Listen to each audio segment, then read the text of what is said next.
His jaw tightened, but he did not deny it. "I need the truth." "No," Nira replied. "You need consequence. Truth came first and your empire buried it." Brant flinched at that. Kaylee said, "Tell us what the warden line is." Nira closed her eyes once, gathering strength. After the first lock disasters, humans learned the entities did not attack matter first. They attacked response, grief, mercy, guilt, command obedience, rescue instinct. Most species broke because they either answered too quickly or followed protocol too completely. Humans broke too, but slower when trained. We could name our own pain while still acting. That made us useful. Sava whispered, "Useful is a terrible word." Nira's eyes opened. Wardens do not get pretty words. The chamber display flickered, showing 7 lock sites across Imperial space. "There were 7 of us in the final line," Nira continued. "Marcus Vale, Warden 1 at Carex. Nira Vale, Warden 3 at Varro. Others at prison moons, quarantine colonies, military stations, places the Empire could hide under paperwork. We were not prisoners at first. We were containment specialists. Then the Empire realized admitting that meant admitting what it had done with the prisoners before us. So they changed our status. Restricted witnesses. Permanent confinement. Dangerous captives. Easier to cage the warden than confess the lock." Kaylee's looked at the straps around Nira's arms. "And the prisoners here," Nira's face hardened, "used as buffers after Imperial maintenance stopped. Fed to the walls when the rescue protocol needed voices. I could slow it. I could not stop them." Brant fell to his knees before anyone touched him. His face had gone empty in a way Kaylee's had never seen. "I thought I was opening weapons." Nira looked at him without pity. "You were opening mouths." He bowed his head. "I know. Knowing is not payment." "No," Brant said. "But it can be the first coin." Merrick made a low sound of disgust, but he did not interrupt. The entire chamber shook. Above them, Varro's false rescue lights began glowing through the floor grates, one by one, spreading outward toward the surface transmitter. Nira's restraints tightened automatically, and pain crossed her face before she crushed it down. "The lock is failing because Carex's closure shock traveled through the old network. Varro is trying to reach orbit before I can reset." Juno's scanner flashed red. "Surface transmitter is powering up." Erend looked at the display. "If it broadcasts," Nira answered, "ships will come. Good ships, rescue ships, mercy ships. And everyone will open itself from the inside." Kaylee stepped toward the lock machine. "How do we stop it?" Nira looked at her, then at Brant, then at the Imperial commander who had finally run out of defenses. "2 control points. One here, one in the outer prison command spine." Her fingers twitched against the restraints. "I can hold the inner lock. Someone else must cross the rescue corridors and activate the outer relay." Merrick rolled his shoulders. "Finally. A bad idea with directions." Brant stood slowly. "I know the command spine." Everyone looked at him. He did not look away. "Then let me start paying." Nira's display flickered one last warning across the chamber. "Outer relay must be held manually until lock completion. Chance of return, low." The outer prison command spine lay above the warden chamber like a throat built to swallow good intentions. Kaylee's Vor led the way through the lower hatch with Merrick on her right, Juno close behind with a scanner in both hands, Brant walking between 2 rebels, and Commander Erend Thal following with his remaining Imperial containment soldiers. No one trusted anyone completely, which was probably the only reason they were still alive. The walls around them glowed with false rescue lights, soft amber strips that pulsed like calm breathing and pointed deeper into Varro array. Every few steps, a hidden speaker whispered from a different direction. A prisoner begged for air. A child sobbed behind a sealed panel. Marcus Vale called Kaylee's by name from a corridor she knew he could not be in. Kaylee's kept walking. "Name it," she said. Tavan, back in the warden chamber with Sava and Nira, repeated the phrase over the hardline as if turning it into a prayer. "False," Juno muttered. "I hate a building that requires emotional discipline." Erend walked beside Kaylee's after the first junction, his weapon lowered but ready. His face had changed since Nira's chamber. The iron certainty of an Imperial officer was still there, but cracks had formed under it. I was told the warden line volunteered for permanent confinement after the first containment disasters, he said. Kaylee's did not look at him. And you believe that? I believed sealed files signed by 3 Imperial ministries. Convenient, his jaw tightened. Yes, that single word surprised her. He did not defend it. He did not soften it. He carried it like a weight he had finally agreed was his. The official doctrine said the lock sites were necessary evils, he continued. That prisoners were assigned because dangerous labor needed dangerous people. That humans were classified as unstable witnesses because their rescue teams had suffered psychological contamination. Brant gave a low, broken laugh from behind them. They made the saviors sound infected. Erin's voice went colder. They made the infected sound useful. They reached an archive junction where the wall panels had peeled open under Varro's pressure. Inside were old Imperial files projected without invitation, half corrupted, half preserved, as if the station wanted them to see enough truth to suffer but not enough to fix anything. Juno captured the feed before the files could vanish. Images flickered across the corridor. Imperial scientists standing behind glass while prisoners were marched into sound chambers. Wardens in early human containment suits drawing seal patterns over black stone. Officials signing maintenance orders that referred to living captives as behavioral dampening stock. Human engineers arguing in a council room while Imperial officers looked bored. One recording played without sound at first, then hardline captions rebuilt themselves. A human commander slammed both hands on a table and shouted, "You cannot feed a lock with people and call it stability." An Imperial official replied, "We call it continuation." Kaylee's felt sick. That is what this was. Erin stared at the recording like it had opened a door inside him. Continuation. He said the word as if tasting poison. That phrase is still in active containment manuals. The corridor shook hard enough to knock dust from the ceiling. Far above them, the surface transmitter continued powering up.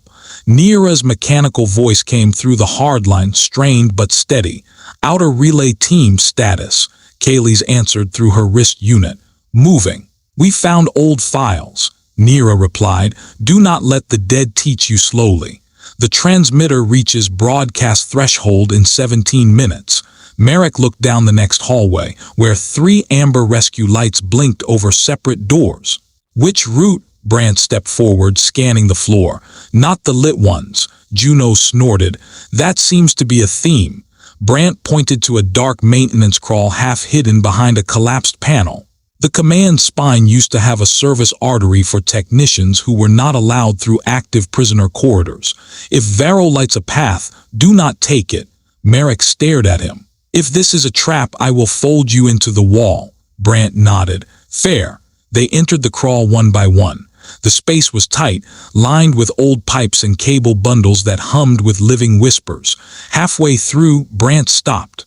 From ahead came a small voice, soft and shaking. "Brant, brother." His entire body went rigid. Kaylee saw his fingers curl against the pipe. Merrick raised his weapon, but Kaylee's lifted a hand. Brant closed his eyes. "She was 8, he whispered. "When the Empire took our district, I was 17. I told myself if I had one real weapon, no one like her would ever disappear again." The voice ahead began crying. "I waited for you." Brant's face twisted. "No, you didn't." The words came out broken but firm. "You died before I could become useful, and I betrayed better people because I could not live with that." The crawl went silent. Juno watched him carefully. Merrick did not lower his weapon, but his expression shifted by one painful degree. They reached the command spine and found the outer relay behind a circular armored door with no digital interface. Only a manual handle and human seal marks burned around the frame. Brant stared at it. "This is where Varro pushes rescue calls into orbit." Erin looked at the Imperial transmitter controls beyond the glass. "My command codes can cut the transmitter for 90 seconds, no more." Kaylee's turned to him. "You will testify to this." Erin met her eyes. "If we live." "No," she said. "Even if you don't, record it now." He understood. He activated his armor log, faced the lens, and spoke with the first honest voice Kaylee's had heard from an Imperial officer. "I am Commander Thal of Imperial Containment Authority. The prison lock program used captives as biological and psychological maintenance stock. The warden line was falsely classified. The Empire buried crimes under containment law." His face tightened. "This is not stability. This is the original sin." The transmitter surged. The walls erupted with voices, thousands of them, every rescued prisoner Varro had ever swallowed. Every false call begging to be answered. Brant stepped to the relay handle. Merrick grabbed his arm. "Not yet." Brant looked at him. "You still think I'm running?" "No," Merrick said. "I think you're trying to die before the hard part." Kaylee's placed one hand on the relay frame. "We hold it together until we know what it costs." The door opened, and beyond it the relay chamber pulsed like a heart made of machinery and trapped mercy. Nira's voice came through the hardline. "Outer team, prepare. Once you start, Varro will use everything you came here to save." Kaylee's looked at the others, then into the chamber. "Then we remind it that mercy can have discipline." The relay chamber breathed like something pretending to be machinery. Its walls were built from Imperial alloy, human seal plates, and pale organic tissue that had grown through the gaps over decades of neglect. At the center stood the outer relay, a vertical control column with two manual handles locked behind cracked glass. Beyond it, the surface transmitter pulsed upward through the prison spine, each surge pushing false rescue calls closer to orbit. Kaylee's voice stepped into the chamber with her rifle lowered, because every instinct to aim felt useless here. Merrick came beside her, heavy armor scraping the narrow threshold. Juno moved straight to the control column, hands already searching for safe access points. Brant stood a few steps behind, staring at the relay like a condemned man recognizing his own sentence. Commander Thal sealed the door behind them and said, "My command override begins now. 90 seconds. Kaylee's looked at him. "Make them count." Urand placed his palm on the Imperial transmitter plate. "For once I intend to." Down in the inner chamber, Nira Vale's voice came through the hardline, thin and strained but steady. "Outer relay must align with my lock on the third pulse. If you start early, Varro rides the signal. If you start late, the transmitter opens. Listen to Juno, not the voices." Juno gave a humorless laugh. "Finally, a human who appreciates good technical leadership." The first pulse hit. The chamber lights snapped from amber to white, and the walls spoke in the voices of prisoners begging from behind them. "Please, please, we are still inside.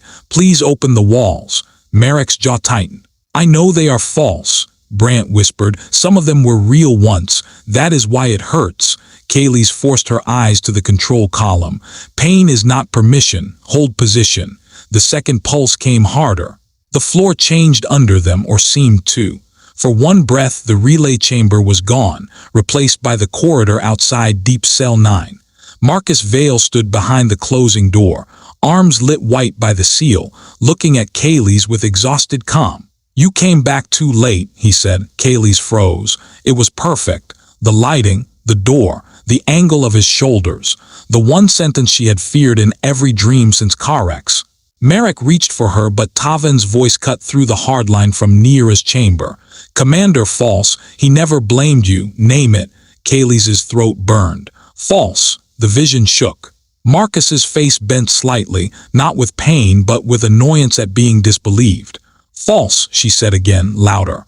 The corridor vanished and the relay chamber returned. Juno shouted, "Third pulse in 5." She smashed the glass cover with her elbow and grabbed the left handle. Kaylee's right handle. Merrick, brace the column. Urand, keep that transmitter blind. Kaylee's took the right handle. It was warm and slick, as if many hands had held it while afraid. Brant stood at the manual relay slot, where a smaller lever waited inside a channel lined with white seal marks. He looked at it, then at Kaylee's. "That is the hold point." Juno's face went still. "Outer relay requires continuous manual contact after activation." Merrick turned sharply. "Continuous for how long?" Nira answered over the hardline. "Until the lock completes. And after, Brant asked. Silence came first. Then Nira said, the relay burns out. Merrick grabbed Brant's shoulder. No, Brant did not flinch. You heard her. I heard a death sentence wearing instructions. Brant looked at Kaylee's. This is why I am here. Kaylee shook her head. I did not bring you for sacrifice. No, you brought me because I knew the map. The map ends here. The third pulse slammed through the chamber and the transmitter screamed with stolen voices. Children, soldiers, prisoners, Marcus, Brant's sister. The chamber begged them not to choose. Kaylee's and Juno threw the handles down together.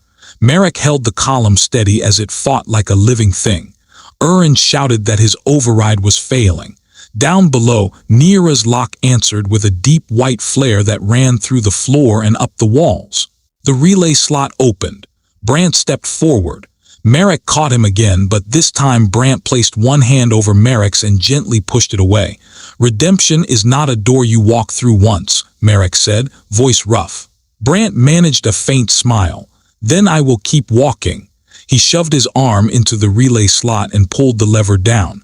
White fire climbed around his wrist. His whole body locked. The voices turned on him instantly. His sister cried from the walls. Marcus ordered him to stop. Kaylee's voice begged him to come back. Brant squeezed his eyes shut. Do not answer anything that knows what you miss, he whispered. The relay stabilized. The transmitter died one ring at a time. The warm rescue lights went dark. The false voices collapsed into static, then silence. Nira's voice came through, shocked and weak. Outer relay holding. Lock completion at 70%. Brant's knees buckled, but the relay kept him upright. Kaylee stepped toward him. He shook his head. No, if you pull me out it opens. Merrick's face twisted with helpless rage. Brant, the traitor, the technician, the fool who had opened one nightmare and now held another closed, looked at them through the white light. Tell Marcus, he said, each word breaking, I finally closed one. The relay flared bright enough to blind them. When the light faded, Varo Array was silent and Brant was gone. For a long moment after the relay flared, nobody moved. The chamber that had spent hours pretending to be alive became only machinery again. Cracked alloy, cooling seal plates, dead amber lights, and a control column smoking where Brant had stood. There was no body. That was the part Kaylee's Vor hated most. No body meant no final expression to remember. No hand to close, no proof that the choice had belonged to a person and not simply to the machine that consumed him. Merrick stood closest to the relay slot, one hand still half raised as if he might grab Brant back by force if the universe gave him one more second. It did not. The relay slot had sealed shut, its white marks dimmed to dull gray. Merrick lowered his hand slowly. I was going to kill him, he said, voice rough. Juno looked at the scorched column. He knew. Merrick swallowed hard. That does not help. Kaylee stepped closer, staring at the place where betrayal had finally become payment. No, she said, but it matters. Nira Vale's voice came through the hard line, weak and strained. Outer relay team confirmed status. Kaylee's pressed her wrist unit with fingers that did not feel steady. Relay is sealed. Transmitter dead. Brant held it. Silence answered from below, and in that silence Kaylee's imagined the human warden closing her eyes, measuring the cost, accepting it because wardens apparently learned to file grief under operational success. Acknowledged, Nira said at last. Varo containment stabilizing. Rescue protocol suppressed. False signals terminated. Urin Thal stood near the Imperial override plate, his armor scorched, his face stripped of rank and certainty. And the prisoners, he asked. Nira's reply came slower. Those absorbed into Varo are not recoverable. Their names are. Sava, listening from the lower chamber, said softly over the line, then we take them too. The walk back to Nira's chamber felt longer than the descent. The station no longer guided them. No warm lights. No voices. No rescue indicators promising hope down the wrong corridor. Varo Array had become what it should have been from the start, a sealed ruin full of crimes. Merrick carried the recovered relay core under one arm. Juno carried the captured records. Erend walked without speaking, his helmet recorder still active, preserving every corridor, every mark, every sealed wall where prisoners had once been turned into maintenance. Kaylee's did not stop him. Let the Empire see its own bones, she thought. Let them choke on the paperwork they had used as a gravecloth. When they reached the lower chamber, Neera was still strapped into the locked chair, but the machine around her had calmed. The white seal lines no longer flickered. They burned steady beneath the floor, across the walls, and up into the repaired spine above. Tavin stood beside her with one hand on the console, looking older than he had at Carex and still too young for any of this. She kept asking if the outer team made it, he said. Neera's eyes moved to Kaylee's. You lost one, Kaylee's nodded. Brant, Neera did not soften the name with forgiveness. The traitor, yes, and the relay holder, Kaylee's held her gaze. Yes, Neera closed her eyes once, then the record should say both. Merrick looked away, and Kaylee's felt something in her chest loosen by a painful inch. Honest memory was not mercy. It was better. It was harder to corrupt. Juno connected Marcus's evidence drive to Neera's warden console, and the chamber filled with a map of the 7 lock sites. Carex glowed dim but stable. Varro shifted from red to white. 2 other sites burned amber. One was black. One pulsed in unreadable static. Neera studied the map with a warden's exhaustion. The network is hurt but not collapsing. Varro was the loudest breach. Stabilizing it bought time. Kaylee's leaned forward. How much? Enough to stop the immediate broadcast chain. Enough to expose the sites properly. Not enough to ignore them. Erend stepped closer. I will transmit full testimony to the Imperial Senate and Containment Authority. Merrick gave him a dark look. They may bury you with it. Erend's mouth tightened. Then I will transmit it where burial becomes difficult. The console suddenly flickered.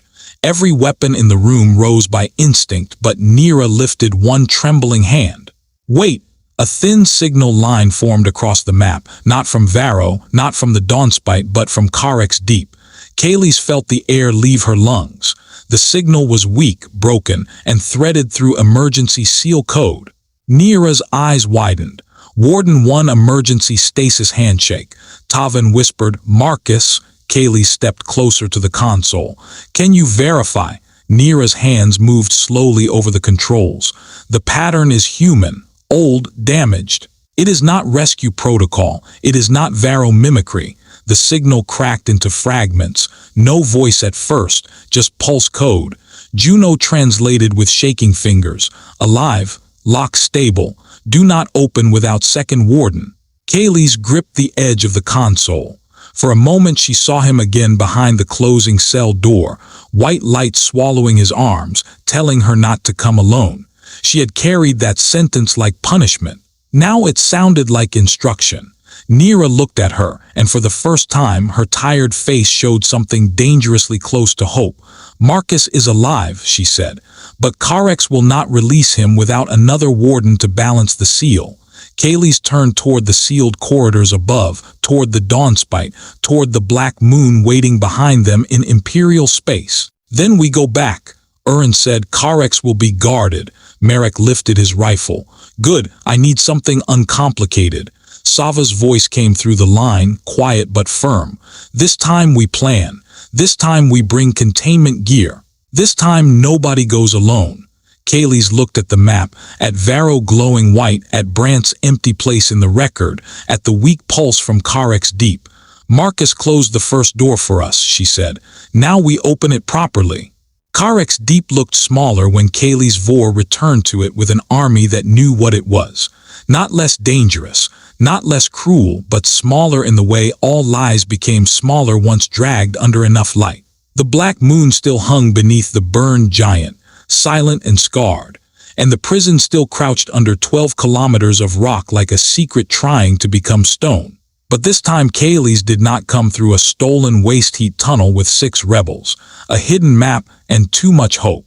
She came aboard the Dawnspite with containment engineers, freed prisoners who had volunteered to testify, near a veil in a mobile warden cradle, Commander Thal's defected containment soldiers, and the full evidence package already broadcasting across resistance channels, neutral courts, and every Imperial relay Juno could infect with truth before anyone thought to stop her. Stood beside Kaylee's in the drop bay, stripped of Imperial medals except the one-rank marker he kept for legal authority. "My people will call this treason," he said. Kaylee's checked her rifle. "Mine called it rescue." He looked toward the moon. "And what do you call it?" Kaylee's thought of Marcus behind the door, Brant in the relay light, Nira strapped into Varro's chair, and all the prisoners whose names had been used as maintenance. Overdue. They entered Karex deep through the main command shaft because hiding was no longer the point. Imperial guards tried to block the first gate until transmitted his testimony, the Varro records, and the prison feeding logs directly into their helmet displays. Some lowered their weapons, some ran. A few fired and were dropped by Merrick's team with blunt efficiency. "Uncomplicated," Merrick muttered as one guard hit the floor stunned but alive. "I missed uncomplicated." Sava moved with the medical crew, scanning freed cell blocks for survivors and sedating anyone still vulnerable to echo voices. Tavan carried the new seal stabilizer, hands steady this time, while Juno walked beside him grinning at Karex's security systems like they had personally insulted her. "The prison remembers us," she said. Kaylee's glanced at the opening lower lift. "Good, let it know we brought friends." Deep Cell 9 waited at the bottom exactly as Kaylee's remembered it and completely changed. The corridor was quiet now, not with peace but with exhaustion. The door stood sealed, its inner lock fused white from Marcus's final closure. Nira's cradle rolled forward on silent support legs, her pale face tense beneath the cables that kept her linked to the warden line. "Do not force the door," she said. "Karex will interpret it as breach pressure." Juno opened the stabilizer case. "We are not forcing. We are politely arguing with ancient human engineering." Nira's tired eyes shifted to her. "Human engineering does not respond to politeness." Juno smiled. "Then I will insult it accurately." Kaylee stepped to the door and placed her hand against the cold metal. For one breath she heard nothing. Then a faint knock came from inside, not beneath the floor, inside the cell. 3 taps, slow and deliberate. Nira closed her eyes. Warden 1 contact confirmed. The reopening took 19 minutes and felt longer than the first prison break. Nira balanced the seal from her cradle. Juno rebuilt the outer lock path. Tavan fed power through the stabilizer. Held the Imperial Command override open with his own blood seal because the prison system still recognized his rank even if his empire no longer deserved it. Kaylee stood at the threshold, forbidden to cross until Nira gave permission. When the final lock released, the door opened only a handspan at first, and cold white vapor spilled into the corridor. Marcus Vale sat exactly where she had last seen him, kneeling beside the circular plate, both hands locked into the seal grooves, his hair whiter, his face gaunt, his body kept alive by emergency stasis lines that had grown from the floor like pale roots. His eyes opened slowly. For a moment he looked at them without understanding. Then his gaze found Kaylee's. His voice was rough as broken stone. "You came back." Kaylee's throat tightened. She managed a smile that hurt. "You said not to come alone." Marcus looked past her and saw Nira in the cradle. Something old and human passed between them, grief and relief and duty all at once. "Warden 3, he whispered. Nira's mouth trembled, but her voice stayed sharp. "You look terrible, Marcus." His lips twitched, still too polite. Merrick let out a sound that might have been laughter if anyone had accused him of it. Together, Nira and Juno transferred the seal load from Marcus's body into the new stabilizer. When the last white line left his palms, Marcus sagged forward. Kaylee's crossed the threshold and caught him before he hit the floor. He was lighter than he should have been, real, alive, finally free without leaving the door open. The broadcasts changed the Empire within days, not gently, not cleanly. Prison governors denied, senators vanished, containment ministries fractured, and entire worlds rose in fury when the prisoner lists became public. Urin testified under oath, naming the lock program and every official he could trace. Brandt's record was entered exactly as Neera demanded: traitor, witness, final relay holder. The freed prisoners from Carex and Varro gave names to the walls.